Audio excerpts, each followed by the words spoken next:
नमस्ते एवरीवन। नेताजी सुभाष चंद्र बोस जी की जयंती पर उनको शत नमन। पराक्रम दिवस will be memorable for everyone.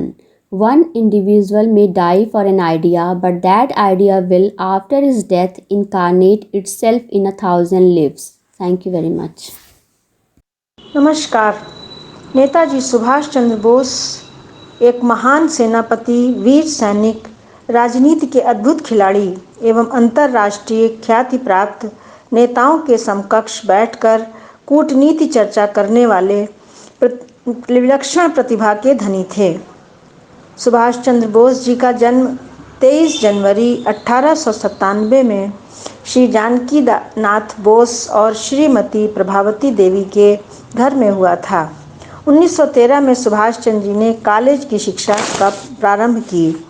1920 में सुभाष चंद्र जी ने अंग्रेजी में सबसे अधिक अंक के साथ आईएएस की परीक्षा चौथे स्थान के साथ उत्तीर्ण की, क्योंकि उनकी यह पिता की इच्छा थी, परंतु अंग्रेज़ों के अधीन नौकरी करना उन्हें स्वीकार नहीं था और वो भारत की स्वतंत्रता के लिए कार्य करने में जुट गए। 1921 में अंग्रेज़ों ने उन्हें गिरफ्तार कर लिया। 1922 को जेल से बाहर आए एवं चित्तरंजन दास के नेतृत्व में कांग्रेस अधिवेशन में स्वराज दल में शामिल हुए। 1923 में भारतीय युवक कांग्रेस के अध्यक्ष चुने गए तथा बंगाल कांग्रेस के सचिव भी चुने गए। उन्होंने देशबंधु की द्वारा स्थापित फॉरवर्ड पत्रिका का संपादन भी किया।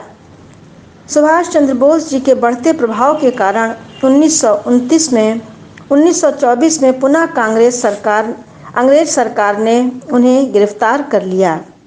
नेताजी ने भारत की आज़ादी के लिए विदेशी नेताओं से दबाव डलवाने के लिए इटली में मुसोलिनी, जर्मनी में फेल्डर, फ्रांस में रोनाल्ड आदि कई विदेशी नेताओं से मुलाकात की।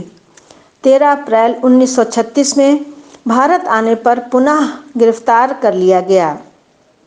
नेताजी भारत के स्वतंत्रता संग्राम के अग्रणी तथा सर्वश्रेष्ठ नेताओं में से एक थे। द्वितीय विश्व युद्ध के दौरान अंग्रेज़ों के खिलाफ लड़ने के लिए उन्होंने जापान के सहयोग से आज़ाद हिंद फौज का गठन किया था। उनके द्वारा दिया गया जय हिंद का नारा स्वतंत्र भारत का राष्ट्रीय नारा बन गया।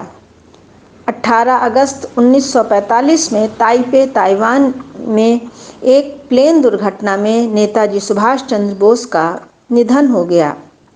तुम मुझे खून दो, मैं तुम्हें आज़ादी दूंगा।